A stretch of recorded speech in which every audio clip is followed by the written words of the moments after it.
الله الرحمن الرحيم نحمده ونستعينه ونصلي على رسوله الكريم أما بعد فأعوذ بالله من الشيطان الرجيم بسم الله الرحمن الرحيم ولقد بعثنا في كل أمة رسولا أن يعبدوا الله واجتنبوا الطاغوت وقال الله تعالى فلا وربك لا يؤمنون حتى يحكموك فيما شجر بينهم ثم لا يجدوا في أنفسهم حرجا مما قضيت ويسلموا تسليما. وقال النبي صلى الله تبارك وتعالى عليه وسلم لا يؤمن أحدكم حتى أكون أحب إليه من والده وولده والناس أجمعين أو كما قال عليه الصلاة والسلام. ہر ابتدا سے پہلے ہر انتہا کے بعد ہر ابتدا سے پہلے ہر انتہا کے بعد ذات نبی بلند ہے ذات خدا کے بعد. دنیا میں احترام کے قابل ہیں جتنے لوگ دنیا میں احترام کے قابل ہیں جتنے لوگ میں سب کو مانتا ہوں مگر مصطفیٰ کے بعد صلی اللہ علیہ وسلم. قابل سد احترام بزرگ و بھائیوں اور دوستوں، بات تو آج کسی اور ہی موضوع پر کرنی تھی، لیکن آپ سب جانتے ہیں کہ پچھلے 8-10 دنوں سے پورے ہندوستان میں ہی نہیں بلکہ پوری دنیا کے اندر ایک آگ لگی ہوئی ہے، اور اس کے پیچھے جو ناپاک اور گندے قسم کے لوگ ہیں ان کی شرارت ہے. میں تو نام بھی نہیں لوں گا، اپنی زبان کو ان کا نام دے کے گندا نہیں کرتا. اس مناسبت سے کہ ہمارے ملک ہندوستان میں مسلمانوں کے جذبات کو جھنجھوڑا گیا، اور یہ وہ جذبات ہیں جو پوری دنیا کے مسلمانوں کے جذبات ہیں، جس کی وجہ سے کوئی ملک ایسا نہیں ہے جس ملک کے اندر اللہ کے نبی کے ماننے والے ہوں اور وہ پریشان ہو. ایک انٹرنیشنل مدعا بنا ہوا، پوری دنیا سے آوازیں اٹھی اور پوری دنیا کے اندر احتجاج ہوئے اور ہو رہے ہیں. اس مناسبت سے آج انشاءاللہ اسی موضوع پر ہم گفتگو کریں گے کہ اللہ کے نبی صلی اللہ علیہ وسلم کا کیا مقام اور کیا مرتبہ ہے. اللہ کے نبی علیہ السلام کی محبت ایمان والوں کے لیے کتنی لازم اور ضروری ہے. اور اگر کوئی انسان اللہ کے نبی علیہ السلام کی شان اقدس میں گستاخی کرتا ہے، آپ کی شان میں توہین کرتا ہے، تو اسلام اس کے بارے میں کیا کہتا ہے، کیا اقوال اس کے بارے میں نقل کیے گئے ہیں، یہ چند باتیں ذکر کرنی ہے. اللہ تعالیٰ قرآن و سنت کی روشنی میں مجھے صحیح اور سچی باتیں کہنے اور ہم سب کو ان پر عمل کرنے کی توفیق نصیب فرمائے. بزرگان محترم، ہم سب ایمان والے ہیں اور ہمارا یہ عقیدہ اور یقین ہے کہ اللہ کے بعد اس دھرتی کے اوپر جب سے یہ بنی ہے اور جب تک رہے گی، اگر کوئی تعریف کے لائق ذات ہے تو وہ ہم سب کے آقا محمد رسول اللہ صلی اللہ علیہ وسلم کی ذات بابرکت ہے. یہ ہمارا عقیدہ یوں ہی نہیں ہے بلکہ اسلامی عقیدہ ہے، اور یہ وہ عقیدہ ہے جو ہمارے اسلام سے تعلق رکھتا ہے. اور اگر کسی انسان کا عقیدہ اس سے نہیں میچ کرتا تو ظاہر سی بات ہے اس کا ایمان مکمل نہیں ہو سکتا. اس لیے کہ وہ حدیث ہے بخاری شریف کی جس میں اللہ کے نبی علیہ السلام سے حضرت عمر رضی اللہ تعالیٰ عنہ آ کر کے یہ کہتے ہیں، اے اللہ کے نبی، آپ مجھے تمام چیزوں سے زیادہ پسند ہے لیکن میری جان سے زیادہ نہیں. اللہ کے نبی نے فرمایا کہ عمر، ابھی تمہارا ایمان مکمل نہیں ہوا. آپ نے فرمایا، اے اللہ کے رسول، آپ اس وقت مجھے میری جان سے بھی زیادہ پیارے ہیں اور میرے گھر میں میرے بیوی بچوں سے زیادہ آپ میرے دل کے قریب ہیں. اللہ کے نبی نے فرمایا تھا، الآن یا عمر، اے عمر، اب تمہارا ایمان مکمل ہوا. آپ نے روایت کے اندر ارشاد فرمایا کہ تم میں سے کوئی شخص اس وقت تک ایمان والا نہیں ہو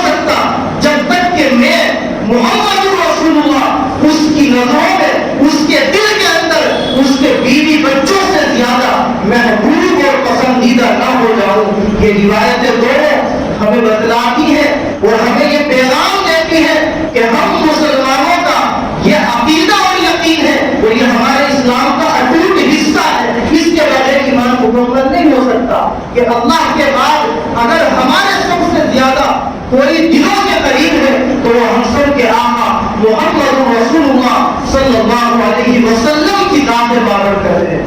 اور آپ جانتے ہیں جب سے یہ دنیا بنی اس وقت سے لے کر کے آج تک جتنے بھی انبیاء دنیا کے اندر تشریف لائے ہیں ان تمام نبیوں اور ان تمام رسولوں کو بتایا گیا آخری وقت میں ایک نبی آئے گا جو تمام رسولوں کا خاتم ہوگا، اس کے بعد کوئی نبی نہیں آئے گا، جن کی کتابوں کے اندر یہ بتایا گیا، توریت کے اندر، زبور کے اندر، انجیل کے اندر اور دیگر تمام کتابوں اور صحیفوں کے اندر کہ آخری وقت میں ایک انسان پیدا ہوگا جس کا حلیہ ایسا ہوگا جو اس طریقے کے قد و قامت والا ہوگا، اور بتایا گیا کہ وہ انسان اللہ کی نظروں میں سب سے زیادہ عظمت اور احترام والا ہوگا۔ یہ ایسا نہیں کہ صرف ہماری کتاب قرآن کریم کے اندر ہو، بلکہ دنیا میں آنے والی تمام کتابوں میں اور تمام صحیفوں کے اندر اللہ کے نبی علیہ السلام کا تذکرہ ہے، اور اسی عظمت اور احترام کے ساتھ تذکرہ کیا گیا جو عظمت اور احترام اللہ کے نبی علیہ السلام کا ہے۔ چنانچہ اللہ کے نبی علیہ السلام کی بچپن سے لے کر کے جوانی تک اور جوانی سے لے کر کے 63 سال یعنی بڑھاپے تک جو زندگی ہے، اس زندگی کے ہر گوشے پر، ہر پہلو پر لوگوں نے کتابیں لکھی، موٹے موٹے آرٹیکل اور کتابیں تفصیل کے ساتھ۔ اللہ کے نبی کتنے امانت دار انسان تھے، اللہ کے نبی ایک پڑوسی کے ساتھ کتنے اچھے پڑوسی بن کر کے رہتے تھے، اللہ کے نبی اپنی بیویوں کے ساتھ کتنا اچھا شوہر بن کر کے رہتے تھے۔ ان تمام موضوعات پر مستقل کتابیں لکھی گئی، لیکن آخر میں تمام لوگوں نے لکھ کر اپنے قلم کو سائڈ میں یوں رکھ دیا کہ یہ وہ ذات ہے جس کی تمام خوبیوں کو ہمارا قلم لکھنے سے حاصل ہے، اور یہ وہ ذات ہے جس کے تعلق سے تمام خوبیوں کا تذکرہ ہمارا قلم لکھنے کی صلاحیت نہیں رکھتا۔ ایک شاعر نے اس زمانے کے اندر اللہ کے نبی علیہ السلام کی خوب تعریفات کی، آپ کی تعریف میں انہوں نے خوب اشعار لکھے، اور آخر میں یہ کہنا ان کو پڑ گیا کہ میں کیا ہوں، میری مدح کیا ہے اے شہنشاہ۔ مدح تعریف کو کہتے ہیں کہ میں کیا ہوں، میری مدح کیا ہے اے شہنشاہ۔ حسان فرزدق ہے یہاں عاجز وحیدہ۔ حسان اللہ کے نبی علیہ السلام کے زمانے کے شاعر ہیں، جن سے حضرت عمر رضی اللہ تعالیٰ عنہ منبر پر بٹھا کر کے یہ کہتے تھے کہ حسان آج آپ ہمیں اللہ کے نبی کی شان میں کچھ اشعار سنائیے، جن کو شاعر دربار رسالت کا ایوارڈ ملا۔ اللہ کے نبی کے جو بہترین شاعر تھے، جو پوری زندگی اسلام کی اور اللہ کے نبی کی خوبیوں کے اوپر عربی میں اشعار کہتے چلے گئے، انہی کے وہ اشعار ہیں جو پوری دنیا کے اندر سب سے زیادہ پاپولر ہوئے اور آج تک پڑھے جاتے ہیں۔ وَأَحْسَنَ مِنْكَ لَمْ تَرَ قَطُّ عَيْنِي وَأَجْمَلَ مِنْكَ لَمْ تَلِدِ النِّسَاءُ، جس کا اردو ترجمہ یہ ہے، حضرت حسان آپ کے بارے میں کہتے ہیں وَأَحْسَنَ مِنْكَ لَمْ تَرَ قَطُّ عَيْنِي، اے اللہ کے نبی میری ان آنکھوں نے آپ سے زیادہ خوبصورت انسان دنیا میں نہیں دیکھا۔ وَأَجْمَلَ مِنْكَ لَمْ تَلِدِ النِّسَاءُ، اے اللہ کے نبی آپ جیسا جمیل اور خوبصورت اور عظمت والا انسان اس دنیا کے اندر آج تک کسی ماں نے جنم نہیں دیا۔ آگے وہ کہتے ہیں خُلِقْتَ مُبَرَّأً مِنْ كُلِّ عَيْبٍ، آپ تمام کمیوں سے بری ہو کر کے پیدا کیے گئے، آپ کے اندر کسی قسم کی کوئی کمی نہیں۔ اور آگے کہتے ہیں كَأَنَّكَ قَدْ خُلِقْتَ كَمَا تَشَاءُ، ایسا لگتا ہے آپ کو آپ کی مرضی کے مطابق پیدا کیا گیا۔ یہ وہ اشعار ہے جو پوری دنیا کے اندر پاپولر ہوئے۔ شاعر اردو کا انہی کی طرف اشارہ کر کے یہ کہتا ہے کہ حسان فرزدق ہے یہاں عاجز وحیدہ۔ اللہ کے نبی کی شان میں خوب قصیدے پڑھے، لیکن اللہ کے نبی کی تعریف کا حق وہ بھی ادا نہیں کر سکے۔ اور آگے شاعر کہتا ہے شرمندہ زمانے سے گئے واحد و صحبہ، اور بڑے بڑے شہداء اللہ کے نبی کی شان میں خوب قصیدے پڑھے لیکن حق ادا نہیں کر سکے۔ اور آگے کہتا ہے حاصل ہے سخن فہم سخن سنگ سخندہ، اور آخر میں یہ کہہ کر کے قلم کو رکھ دیا کہ کیا مدح کب خاک سے حضور خدا کی، اپنے اپنے بارے میں کہتا ہے کہ کیا مدح کہتے خاک سے ہو نور خدا کی لکنت یہاں کرتی ہے سوال فصاحہ کی. جو انسان اچھی طاقت رکھتا ہے بولنے کی, خوب اچھی گفتگو کرتا ہو, اللہ کے نبی کی شان میں تعریف کرتا رہے, جوان ہو جائے گا, جوانی سے بڑھاپے کی طرف چلے, زندگی ختم ہو جائے گی, مگر اللہ کے نبی علیہ السلام کی ذات کے اندر جو اللہ نے خوبیاں رکھی ہے, جو کمالات پیدا کیے ہیں, وہ مکمل نہیں ہو سکتے. لیکن یہ ہمارا عقیدہ اور یقین ہے کہ ہم پھر بھی یہ یقین رکھتے ہیں کہ اللہ کے نبی علیہ السلام کی تعریف کرنا, آپ کی خوبیوں کو بیان کرنا, آپ کی سیرت پر تقریریں کرنا, اپنی مجلسوں کے اندر اللہ کے نبی کا تذکرہ کرنا, یہ ہمارے ایمان کا حصہ ہے. اور یہ وہ تذکرہ ہے جس تذکرے کے اوپر یقیناً اللہ تعالیٰ اپنے بندوں کو ثواب عطا فرماتے ہیں, کیونکہ اللہ نے خود قرآن کریم کے اندر یہ اعلان کیا لقد كان لكم في رسول الله اسوة حسنة, کہ یہ لوگوں تم سب کے لیے اللہ کے نبی علیہ السلام کی زندگی میں بہترین نمونہ ہے. اس معنی کر ہمارے تمام فقہاء اور علماء یہ لکھتے ہیں کہ جس مجلس کے اندر اللہ کے نبی کا تذکرہ کیا جاتا ہے, جن لوگوں کے درمیان میں حضور کی سیرت پر گفتگو ہوتی ہے, ان تمام لوگوں پر اللہ تعالیٰ انعامات کی بارش فرماتے ہیں. اور یہ اس لیے بھی ہے کہ ہم سب کے آقا محمد رسول اللہ صلی اللہ علیہ وسلم جو اس دنیا کے اندر تشریف لائے ہیں, یہ ایسا نہیں ہے کہ اللہ رب العزت نے اس امت کے اوپر بغیر کسی احسان کے آپ کو پیدا فرما دیا. اللہ کے نبی کا وجود اس دنیا کے اندر آپ کی پیدائش کا ہو جانا, اس پوری امت کے اوپر اللہ کا احسان ہے. اللہ کا احسان ہے, غور کریں آپ خود قرآن کریم میں سورہ آل عمران کی 164 نمبر آیت میں اللہ نے اسی کا تذکرہ کیا اور فرمایا لقد من اللہ علی المؤمنین اذ بعث فیہم رسولا من انفسہم یتلو علیہم آیاتہ ویزکیہم ویعلمہم الکتاب والحکمہ وإن كانوا من قبل لفی ضلال مبین. اس کا اردو ترجمہ یہ ہے کہ بے شک اللہ رب العزت کا بہت بڑا احسان ہے ایمان والوں کے اوپر. ہم سب ایمان والے ہیں, ہمارے بارے میں اللہ فرماتے ہیں کہ ایمان والوں کے اوپر اللہ کا یہ بہت بڑا احسان ہے کہ اللہ نے انہی لوگوں کے درمیان میں سے ایک انسان کو رسول بنا کر کے انہیں نبوت کا سرفراز عطا فرمایا. یہ خود قرآن میں اللہ فرماتے ہیں اور فرمایا یتلو علیہم آیاتہ, اللہ نے جو رسول بنا کر کے بھیجا وہ ان کے سامنے اللہ کی آیتیں پڑھ کر کے سناتا ہے, ویزکیہم, ان کے دلوں کو پاکیزہ کرتا ہے, ویعلمہم الکتاب والحکمہ, وہ ان کو قرآن سکھلاتا ہے, وہ ان کو حکمت اور بھلائی کی باتیں بتلاتا ہے. یہ بتلاتا ہے کہ تمہیں کن چیزوں سے فائدہ ہوگا اور کن چیزوں کو اختیار کرنے سے تمہیں نقصان ہوگا. ایسا رسول اللہ نے لوگوں کے درمیان میں بھیج کر ان کے اوپر احسان کیا اور یہ فرما دیا آخر میں وَإِن كَانُوا مِن قَبْلُ لَفِي ضَلَالٍ مُبِينٍ, کہ یہ یقینی بات ہے جب تک محمد رسول اللہ لوگوں کے درمیان میں نہیں آئے تھے تو لوگ ضلالت میں تھے, گمراہی میں ڈوبے ہوئے تھے, ان کو اچھے اور برے کی پہچان بالکل نہیں تھی. یہ اللہ نے قرآن کی اس آیت میں تذکرہ کیا.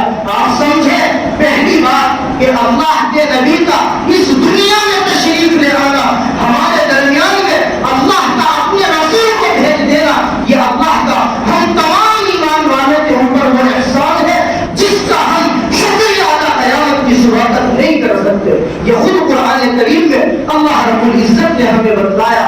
اور اللہ کے نبی صلی اللہ علیہ وسلم کے بارے میں قرآن کریم نے مختلف مقامات پر مختلف احکام بیان فرمائے جن کا میں خلاصہ تفصیل کے ساتھ ذکر کرتا چلتا ہوں. اللہ کے نبی صلی اللہ علیہ وسلم کے جو اس امت کے اوپر حقوق ہیں, غور سے سنیے گا.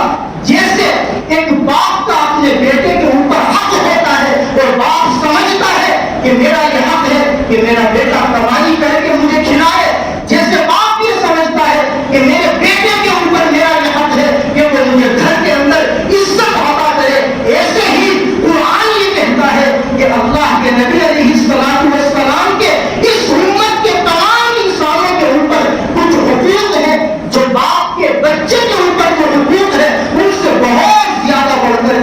وہ کیا حقوق ہیں، وہ تفصیل سے علماء نے لکھے۔ سب سے پہلا حق قرآن یہ بتلاتا ہے کہ امت محمدیہ کا، اللہ کے نبی علیہ السلام کا امت کے اوپر یہ حق ہے کہ وہ ان کے اوپر ایمان لے آئے۔ ہم سب یقین رکھتے ہیں یا نہیں کہ ہم اللہ کے نبی کو آخری رسول مانتے ہیں؟ اللہ کے نبی نے ہمیں بتلایا، آپ یوں کہا کرے رضیت باللہ ربا وبالاسلام دینا وبمحمد رسولا، کہ میں اللہ سے رب ہونے کے اعتبار سے راضی ہوں، اللہ کو میں نے رب مان لیا، اب مجھے کسی دوسرے رب کی ضرورت نہیں، میں اسلام سے راضی ہوں کیونکہ وہ میرا مذہب ہے، اب مجھے اسلام کے بعد کسی دوسرے مذہب کی بالکل ضرورت نہیں۔ اللہ کے نبی نے بتلایا، یوں کہا کرو کہ مجھے خوشی ہے اس بات پر کہ محمد رسول اللہ میرے رسول ہے، جب میں نے اللہ کے نبی کو اپنا رسول مان لیا، اب مجھے کسی دوسرے کو رسول اور نبی ماننے کی بالکل ضرورت نہیں ہے۔ یہ ہمارے ایمان کا حصہ ہے۔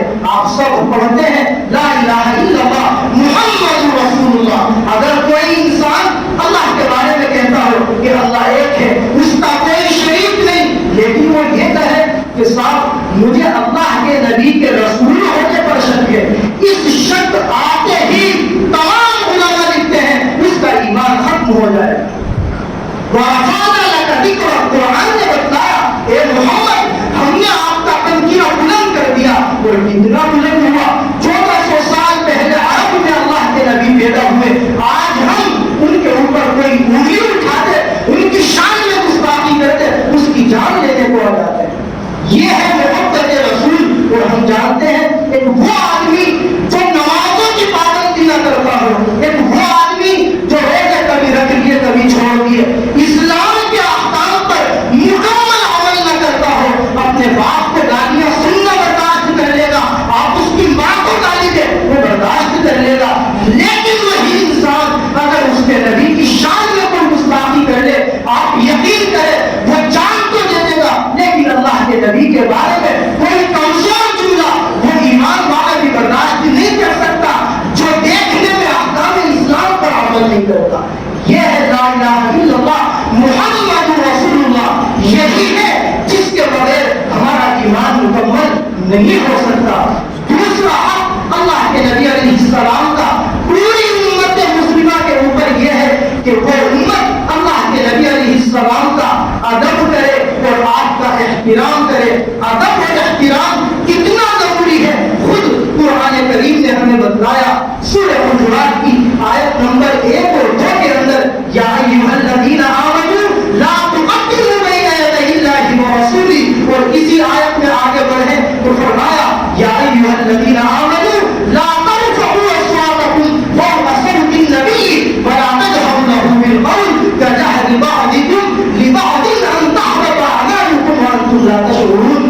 آپ سب جب جائیں گے اللہ کے نبی کے روزے پر، آپ سب کو اور ہمیں اللہ تعالیٰ وہاں کی حاضری نصیب فرمائے۔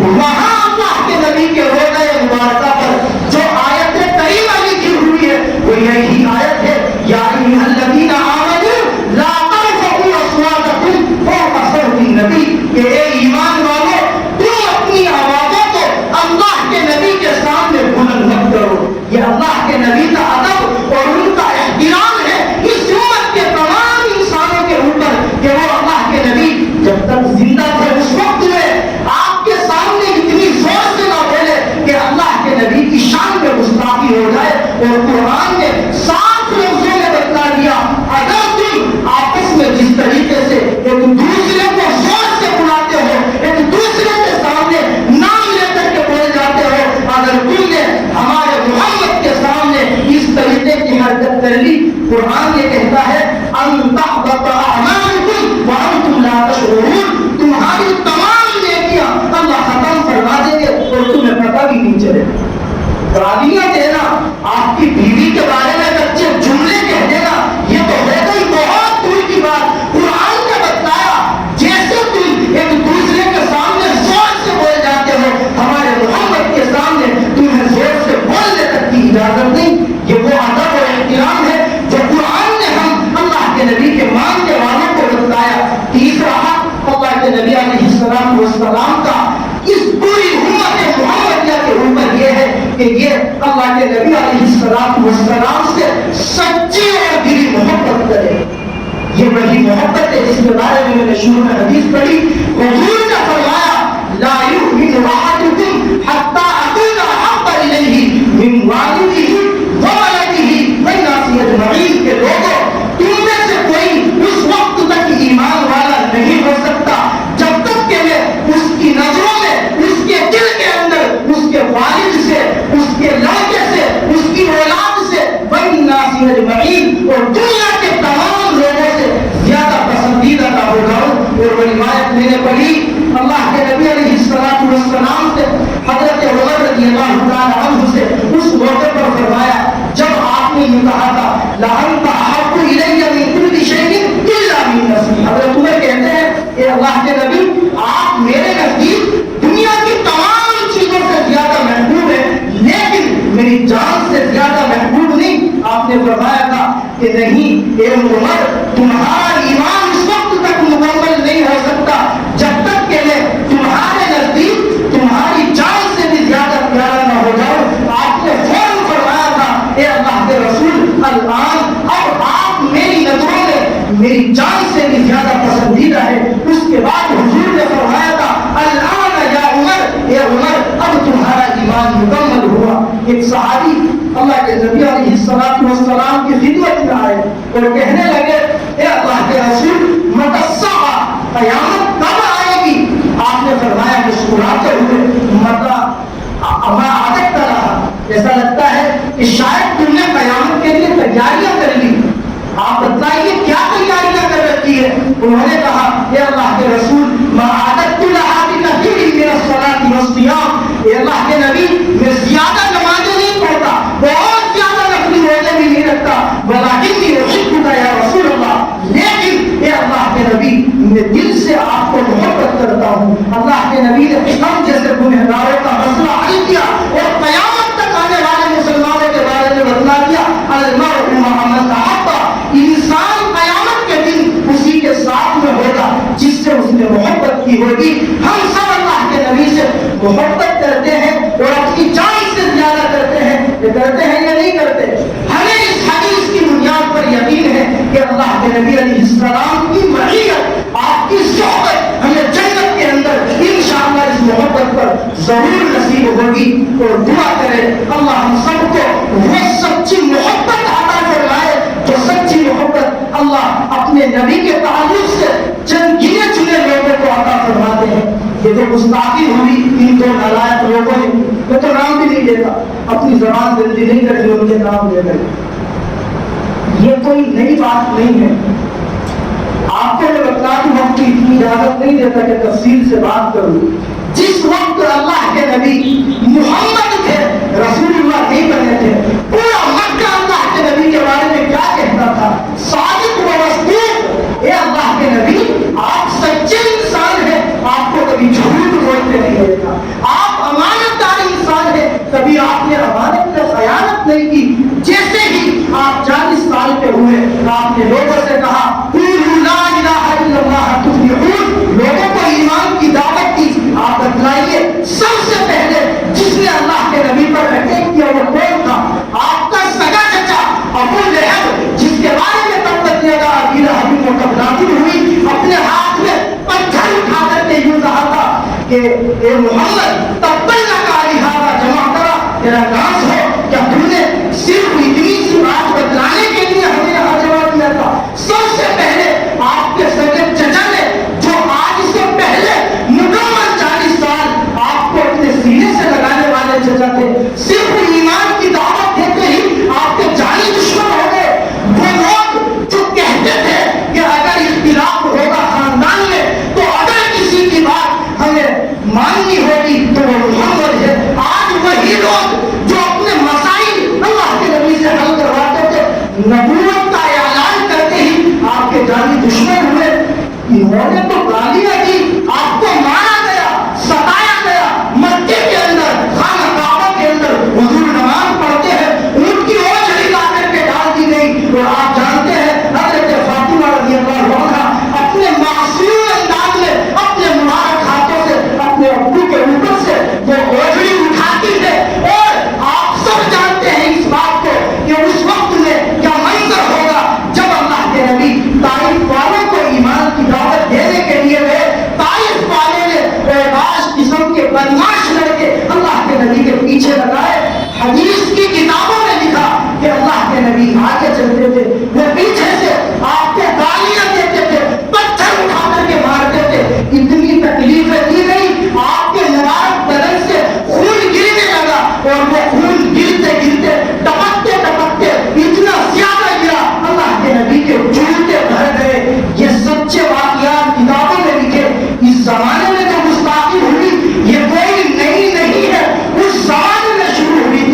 لیکن ہم ایمان والوں کو اس موقع سے کیا کام کرنا ہے وہ ہمارے لیے بہت ہے۔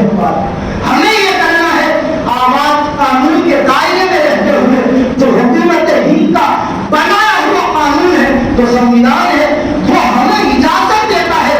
پڑھے آپ آرٹیکل 25، کسی بھی مذہبی انسان کو اجازت ہوگی وہ اپنے مذہب کے اوپر کھل کر عمل بھی کرے اور اپنے مذہب کی کھل کر لوگوں کو دعوت بھی دے۔ ہم تو قانون کے دائرے میں رہتے ہوئے اپنے مذہب کی باتیں کرتے ہیں اور آواز بلند کرتے ہیں اور کرتے رہیں گے۔ ہمارے بڑے کام کر رہے ہیں گرفتاری کے لیے، آپ جانتے ہیں اس کے خلاف FIR ہوگی اور انشاءاللہ 2-4 دن لگیں گے، گرفتاری بھی ہوگی۔ ہم بہت زوردار انداز میں یہ آواز قانون کے دائرے میں رہتے ہوئے آج بھی بلند کرتے ہیں اور جب تک زندہ رہیں گے بلند کرتے رہیں گے کہ ہم سب کچھ برداشت کر لیں گے، مگر حضور کی شان میں گستاخی کو بالکل برداشت نہیں کریں گے۔ اور آپ سب جانتے ہیں یہ آواز صرف انڈین مسلمانوں کی نہیں ہے، پوری دنیا کے مسلمانوں کی ہے۔ چنانچہ یہ لوگ اس کو اپنی پارٹی سے برخاست نہیں کرتے، وہ تو عرب کنٹریز کا دباؤ بنا، اور دباؤ بھی ان کنٹریز کا جہاں سے ہماری گیس آتی ہے، جہاں سے ہمارا پیٹرول آتا ہے۔ عرب کنٹریز سے کل میرے پڑا 55% تیل آتی ہے، قطر سے ہمارا 45% گیس آتا ہے۔ آپ بتائیے جس کنٹری سے اتنی بڑی کوانٹٹی میں ہمارے پاس گیس آتی ہے اور وہ ہمارے صدر جمہوریہ ان دنوں قطر میں تھے جب یہ ہنگامہ ہوا، اور رات میں ان کو نائب وزیر کے ساتھ میں باقاعدہ لنچ کرنا تھا، ڈنر کرنا تھا، اور انہوں نے صاف کہہ دیا آپ کے یہاں ہمارے نبی کی شان میں گستاخی ہوئی، اس معنی کا ہم آپ کا ڈنر کینسل کرتے ہیں۔ جب یہ اعلیٰ درجے کے پیمانے پہ بے عزتی ہوئی اور ہمارے پریزیڈنٹ کو ہر ملک نے طلب کیا، 14 سے کیا تھا، اس اعلیٰ کی بے عزتی کی بنیاد پر اس کو باضابطہ پارٹی سے ہٹا دیا گیا۔ لیکن آپ سب ایمان والے ہیں، اپنے حصے کا کام کرتے رہیں، آواز اٹھاتے رہیں، بولتے رہیں۔ ایک دن وہ آئے گا کہ جو ہماری بڑی تنظیمیں ہیں، جمعیت علماء ہند، مسلم پرسنل بورڈ، انشاءاللہ یہ ایسے لوگوں کو قانون کے دائرے میں رہتے ہوئے سزا دلوائیں گی تنظیمیں، اور ہمارے بڑے نے یہ آواز اٹھانا شروع کر دی ہے کہ پارلیمنٹ کے اندر باضابطہ ایک قانون بنایا جائے، جو قانون ایسا ہو کہ کوئی بھی انسان جس مذہب کو مانتا ہو اس مذہب کے دیوی دیوتاؤں کو دوسرے مذہب کا انسان گالیاں نہ دے۔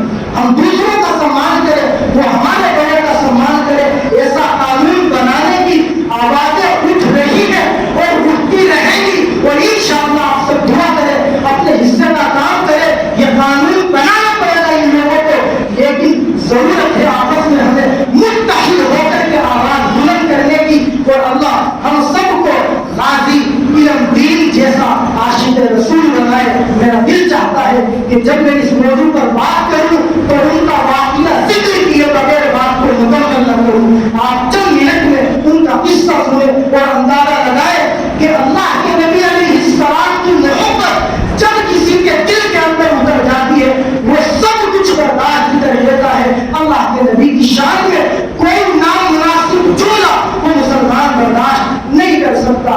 آپ یہ سنتے ہوں گے واقعہ بہت زوروں سے، 1998 میں 3 دسمبر کو ایک انسان پیدا ہوا، غازی علم دین اس انسان کا نام تھا، جس کو بچپن سے ماں باپ نے یہ بتلایا کہ اللہ کے نبی کی محبت کے بغیر ہمارا ایمان مکمل نہیں ہو سکتا۔ غازی علم دین شہید رحمت اللہ علیہ بڑے ہوئے، جوانی کو پار کیا، تقریباً کئی سال گزرنے کے بعد انہوں نے دیکھا کہ ایک کتاب شائع ہوئی، راج پال نامی کوئی پبلشر تھا، اس نے ایک کتاب اپنی یہاں سے شائع کی، اور اس کتاب کے اندر اللہ کے نبی علیہ السلام کی شان میں بہت زیادہ گستاخیاں کی گئی تھی۔ اس وقت پورے عالم کے اندر جیسے اس وقت ہنگامہ ہے محمد نبی علیہ السلام کی محبت پر، اسی طریقے سے تمام دنیا والوں کے مسلمانوں میں ہنگامہ ہوا کہ بتائیے ہمارے نبی کی شان میں گستاخی کے اوپر ایک کتاب لکھی گئی، اعلان